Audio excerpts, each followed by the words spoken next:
মই জানো তাই কোনো ধৰণৰ তাই মিছা কথা ক'ব নোৱাৰে আৰু মিছা বস্তু তাই লিখিব নোৱাৰে কিন্তু এনেকুৱা কামত যে তাই এনেকুৱা কাম কৰিব লগা হৈ আছে তাই মানে ডাঙৰ নিজকে অপৰাধ বোধ কৰে ইঞ্জিনিয়াৰ আৰু SDOৰ প্ৰেছাৰৰ কোবত তাই লিখিব লাগে তাই কাম শেষ নোহোৱাকৈ তাই ৱৰ্ক এষ্টিমেট দিব লাগে ৱৰ্ক এষ্টিমেট বোলে দিয়ে আমিওতো নাজানিছিলোঁ ছোৱালী ইঞ্জিনিয়াৰ কাম কৰি আছিলে PWDৰ ইঞ্জিনিয়াৰ আছিল কিহৰ ৱৰ্ক এষ্টিমেট তাই এখন হেৰি মিনি ষ্টেডিয়ামৰ কাম তাইৰ আছিল বঙাইগাঁও যিটো ষ্টেডিয়ামৰ মানে তোমাৰ 12 কোটি নে কিমান টকাৰ প্ৰজেক্ট সেই 12 কোটি টকীয়া প্ৰজেক্ট এটা তাই কাম শেষ নোহোৱাকৈ তাই কেনেকৈ মিলাই দিব ইমানটো সম্ভৱপৰ কথা নহয় আৰু তাইক কয় যে তুমি হেৰিত প্ৰজেক্ট কৰিব যোৱা নাই নেকি কৈছে ছাৰ মই প্ৰজেক্টৰ কাম চাব যামনে আপোনালোকৰ তাগিদাত মই এয়া লিখিম লিখি মই মাজে মাজে যাওঁ এসপ্তাহ থাকি আহোঁ তাই মোৰ লগত কথা পাতিব সময় নাপায় তোমাক মই আনিলোঁ ক'তো ফুৰাব নোৱাৰিলোঁ দিয়া মোৰ সময়ে নহ'লেও এনেকৈ কয় বোলো মোক ফুৰাব নালাগে তোমাক মই তোক ৰান্ধি খুৱাব আহিছোঁ তই অলপমান ভালকৈ ৰান্ধি চান্ধি তোক দি গ'লে মোৰ মনটো শান্তি লাগে আকৌ নেক্সট সপ্তাহ যেতিয়া বন্ধ হয় তেতিয়া তাই মোক থ'ব আহে পিছত যাওঁতে কয় এইবাৰ আৰু মই অকলে যাম দিয়া তুমি নোযোৱা নহয় মই বোলো নোৱাৰোঁ নহয় ঘৰ এৰি তই এতিয়া ডাঙৰ হ'লি দে কৰি খাবি তোক মই ৰান্ধি বাঢ়ি দি পঠাম কেতিয়াৰ পৰা আচলতে বঙাইগাঁৱত আছিলে বঙাইগাঁৱত তাই জইন কৰিছিলে বজালীত 23 ডিচেম্বৰৰ পৰা জানুৱাৰী 2024 11 তাৰিখে জইন কৰিছিল 23 হেৰি 11 তাৰিখ ডিচেম্বৰত জইন কৰিছিল বজালীৰ পৰা তেওঁলোকে চাব ডিভিজন অভয়াপুৰীত তাইক দিলে তাত দিওঁতে মোক বহুত প্ৰশ্ন কৰিছিল এক্সিকিউটিভজনে মোক কৈছিলে তোমাৰ কাৰ লগত আহিছা যেতিয়া মানে জইন কৰিব গৈছিলোঁ তেওঁ সুধিছিল তাই ক'লে মই মাৰ লগত আহিছোঁ তোমাৰ মাৰ ইণ্টাৰভিউ লওঁ যোৱা মাকৰো ইণ্টাৰভিউ লয় তেখেতে বুজিছা তেখেতে তেনেকৈ কৈছে তেওঁ হেৰি দীনেশ শৰ্মা পাঠক শৰ্মা মেধি তেওঁ কৈছে তোমাৰ মাক মাতি আনি পেলাই মাৰো ইণ্টাৰভিউ লওঁ মই তেতিয়া তাই মোক কৈছে অ' মা তোমাৰো বোলে ইণ্টাৰভিউ ল'ব আহাচোন আৰু কি আপুনি ছোৱালী পঢ়াই চিভিল ইঞ্জিনিয়াৰ বনালে ইমান ডাঙৰকৈ ভালকৈ পঢ়ালে শুনালে চাকৰিও দিয়ালে PWDত আপোনাৰ ছোৱালীক কি শিকালে গাড়ী চলাব নাজানে দেখোন এই স্কুটি চলাব নাজানে এতিয়া মই ক'লোঁ ছাৰ এটা কথা মই কওঁ আপুনি বেয়া নাপাব ছোৱালীজনী যদি সৰুৰ পৰাই যদি গাড়ী আৰু স্কুটাৰ চলাব শিকিলে হয় মোৰ ছোৱালীজনী আজি ইঞ্জিনিয়াৰ নহ'ল হয় ইঞ্জিনিয়াৰৰ বিষয়ৰ পৰা গৈ পেলাই তেওঁ আন বিষয়ত আপোনাক প্ৰশ্ন কৰিছে মোৰ ছোৱালীজনী মানে সুধিছে তাইক তুমি স্কুটি চলাব জানা নাই তাইক কৈছে ছাৰ অলপ চলপ তাই ডিভোট কৰি আছিল PHCত আগতে মানে কণ্ট্ৰেকচুৱেলত সেইটো তাই এৰি পেলাই এইটো বঙাইগাঁৱৰ কাহিনীখিনি কওকচোন আপুনি কি হৈছিলে আপুনি কি কথা এই কামৰ প্ৰেছাৰৰ কোবত তাই মানে সদায় আহিলে ইমান কাম ইয়াত আহিলে তাই এই চিফ ইঞ্জিনিয়াৰ অফিচত মিটিং থাকিলে তাইক পঠিয়াব এই যদি নন্দিতা গাৰ্লুছাৰ লগত এই এছেম্বলিত মিটিং থাকে তাতে তাইক পঠিয়াব অথচ তাই এছিষ্টেণ্ট ইঞ্জিনিয়াৰ সেই পদবীত তাই মিটিং কৰিব আহিব নালাগে তাই আহিব লাগে এক্সিকিউটিভ বা SDO তেওঁলোক নাহি পেলাই তাইক পঠিয়াই দিয়ে এই গোটেইখিনি কামখিনি লৈ পেলাই তুমি বুজা আৰু ঠিকাদাৰৰ যিজন পুতেকে চাই তেওঁক কৈ দিয়ে তেওঁ আহে ঠিকাদাৰৰ পুতেকটোৰ লগত তাই যাই পেলাই সেইবিলাক মিটিং কৰি পেলাই আহে এদিন তাইক বোলে সুধিছে তুমি ইঞ্জিনিয়াৰে নে তুমি স্কুলত পঢ়া ছোৱালী ইমান সৰু ছোৱালী মোৰ কেৱল মানে কামৰ প্ৰেছাৰটো চাগে এইবিলাক কৰা নাই কামৰ প্ৰেছাৰতে তাই কোনো মানসিক তাই চিন্তা নাই তাই কোনো ল'ৰাৰ লগত একো এফেয়াৰ নাই একো তাই বেলেগ হেৰিয়ে নাই যিখিনি সঁচাকৈ কাম কৰিব লাগে সেইখিনি আছিল নে আনে কিবা বেলেগকৈ প্ৰেছাৰ দিছিল সেইখিনি তাই কৰি আছে কিন্তু প্ৰজেক্টটো তোমাৰ হোৱাই নাই শেষ নোহোৱাকৈ ৱৰ্ক এষ্টিমেট নকৰে ৱৰ্ক এষ্টিমেট কেতিয়া কৰে গোটেই সম্পূৰ্ণ যেতিয়া প্ৰজেক্টটো হৈ যায় তেতিয়া তাৰে পৰা ৱৰ্কৰ কামবিলাক চব উলিয়াই পেলাই তেনেকৈ এষ্টিমেট কৰে তেওঁলোকৰ কথা হৈছে তেওঁলোক ট্ৰেন্সফাৰ হ'ল SDOজন যিজন আছিল আমিনুল ইছলাম তেওঁ SDO আছিল বঙাইগাঁও SDOৰ পৰা তেওঁ ট্ৰেন্সফাৰ হ'ল প্ৰমোশ্যন হৈ চিফ ইঞ্জিনিয়াৰ অফিচত এক্সিকিউটিভ ইঞ্জিনিয়াৰ হৈ আহিলে তেওঁ বহুত লাগিছিল তেওঁ তাতে থাকিবৰ কাৰণে কিন্তু তেওঁ সেইটো থাকিব নোৱাৰিলে কোনোবাই কিবা কৰি মুঠতে তেওঁক তাৰ পৰা উলিয়াই দিলে তাৰপিছত যিজন এক্সিকিউটিভ আছিল এক্সিকিউটিভজন বেলেগত যোৱা মানে ভাল জেগাত যাব ইচ্ছা আছিল কিন্তু তেওঁ ভাল মনে বিচৰা জেগা নাপালে তেওঁক নলবাৰীত NHত মানে নেশ্যনেল হাইৱেত দি দিলে সেইটোতো বোলে পইচা পাতি কাৰবাৰ নাই গতিকে সেইকাৰণে ইহঁতে মানে লগ লাগি তাইক খালি প্ৰেছাৰ দি আছে এই কামটোৰ পইচাখিনি তেওঁলোকে নিব পৰা নাই তাই এতিয়া ৱৰ্ক এষ্টিমেটটো জমা দিব লাগে সম্পূৰ্ণ নহওঁতে পইচাটো তেওঁলোকক উলিয়াই দিব লাগে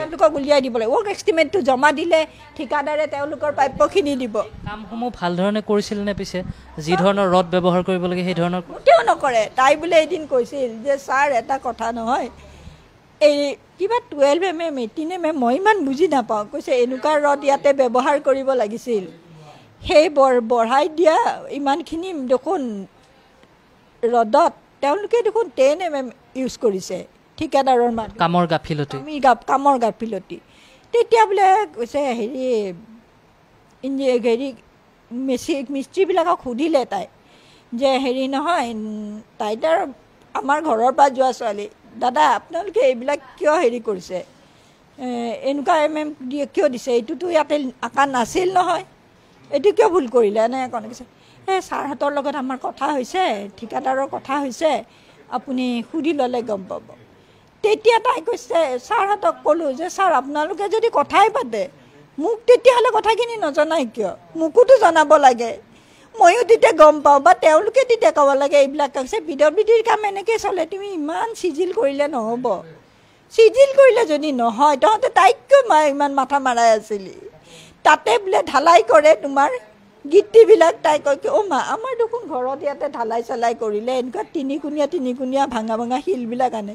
ইয়াতে জানানে ইমান ৰদ দি বস্তু ইউজ কৰি ঢালাই কৰে নদীৰ যে গুটি বালি শিলগুটি সেইবিলাকেদি কৰে মা মই এইবিলাক ধৰিবই নোৱাৰোঁ ক'ব গ'লে সিহঁতে যে খত আছিল সেই বস্তুটো তেওঁলোকৰ হজম হোৱা নাছিল হোৱা নাই আপুনি কেতিয়া কথা পাতিছিলে কালি মই ৰাতি যেতিয়া কথা পাতিছোঁ নহয় যে মুখ্যমন্ত্ৰীকো তোমালোকে এইখিনি বস্তু যেন পাই কৈ পেলাই মুখ্যমন্ত্ৰীয়ে গম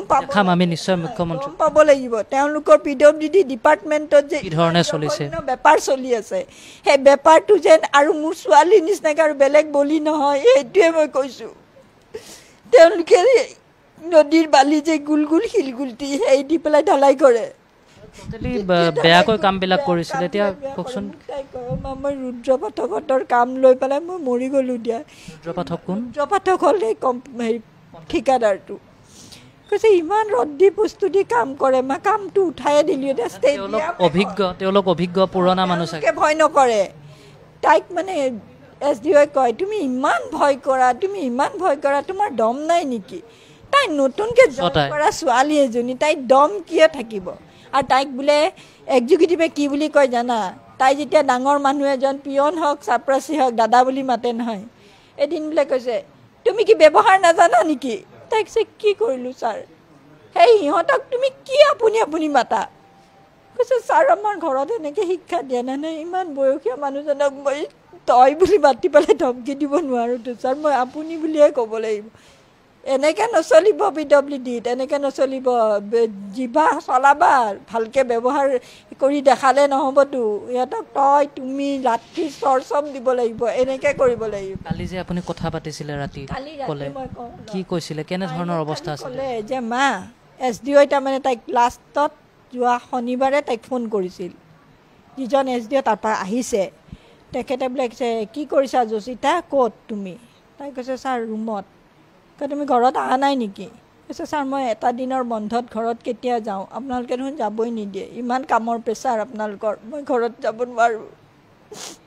তেতিয়া কৈছে তুমি এষ্টিমেটটো কি কৰিলা কৈছে মই দিব পৰা নাই নহয় ছাৰ মই গোটেই কাম নোহোৱাকৈ মই কেনেকৈ দিওঁ মই যিমানখিনি হৈছে সিমানখিনি দিব পাৰোঁ আপুনি যদি কয় আজি 70% দি দিয়া মই দি দিম আজিতেই কিন্তু মই 100% দিব নোৱাৰোঁ ছাৰ সিহঁতে টাইলছ লগাই নে কিবা ৱালত ৰদ লগাই কি লগাই মই কেনেকৈ লিখি দিম সেইটো ঠিকাদাৰে মোক কোৱাওতো নাই নহয় যে এইখিনি বস্তু আমি এনেকৈ কৰিম তেতিয়া বোলে কৈছে তুমি এটা কাম কৰাচোন তুমি এইবাৰ যে 4th Saturday ঘৰত আহিবা নহয় আহিলে তুমি মোক লগ ধৰা এঠাইত বহি মই তোমাক গোটেইখিনি কেনেকৈ মিলাব লাগে মই মিলাই দিম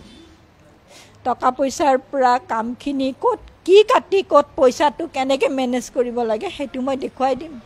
তাই তেতিয়া ভাল পালে, মোক কৈছে অ' মা SDO ছাৰে মোক মৰম কৰে দিয়া, SDO ছাৰে কৈছে এইখিনি মোক বোলে মিলাই দিব, দিলে তেতিয়া আৰু ছাৰে মিলাই দিলে আৰু মই চকু মুজি পেলাই মই সেইখিনি গোটেই টুকি পেলাই দি দিম আৰু এষ্টিমেটটো কমপ্লিট কৰি। বোলো মা এইটো বহুত দিগদাৰ কৰি আছে, তই যি পা তাকে লিখি পেলাই দি দে আৰু তই এইটো শেষ কৰি দে, তাতে যি গণ্ডগোল হয় হ'ব পিছত দেখা যাব দে, তোৰ বাপেৰেতো খাব নোপোৱা কৰি থোৱা নাই নহয়, বাদ দে তই সেইখিনি কৰি তই ছুটি মাৰ।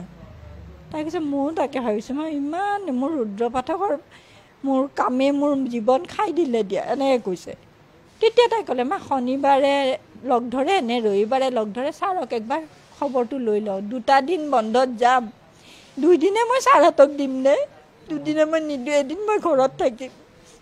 বোলো ঠিক আছে দে, তই এবাৰ ৰাতি ছাৰৰ লগত কথাটো পাতি ল'বি। মই পাতিম দিয়া, তুমি কি কৰিছা এতিয়া? মই বোলো ভাত দিবৰ হৈছে দেউতাৰ হাতত, হ'ব দিয়া ভাত চাত দিয়া আৰু তুমি নালাগে দিয়া মোক কথা পাতিব, সেনেকৈ কৈ থৈ দিলোঁ। তাই তাৰমানে SDOহঁতৰ লগত কথা পাতিলে বুজিছা, সেই কথাটো পাতোঁতে সিহঁতৰ মাজত কিবা এটা হৈছে, কি হ'ল সেইটো মই ক'ব নোৱাৰোঁ, নহ'লে তাই আজি